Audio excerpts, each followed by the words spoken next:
মই কেৱল আপোনাৰ মগজুত আঙুলি থৈ এইটোৱে ক'ব কৈছোঁ যে শ্ৰমিকৰ শ্ৰম বিক্ৰী কৰি আপুনি ইমানেই অহংকাৰী হৈছে যে আপুনি এইবিলাক পাহৰি যাব।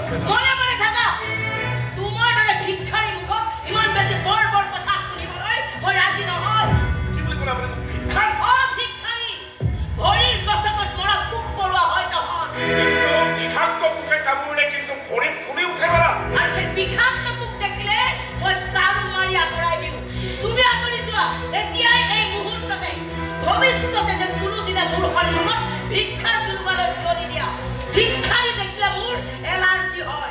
আপোনালোকৰ দৰে দাম্ভিক অহংকাৰী মালিকবিলাক দেখিলে আমাৰ দৰে গোলামবিলাকৰ কিন্তু এনাৰ্জি বাঢ়ে মেডাম। আৰু সেই এনাৰ্জিৰে আপোনাক মই কৈছোঁ অতি কম দিনৰ ভিতৰতে মই আপোনাৰ সন্মুখত থিয় দিম মেডাম। আৰে ভিক্ষাৰ জোলমাই নহয়, মালিকৰ পোচাক।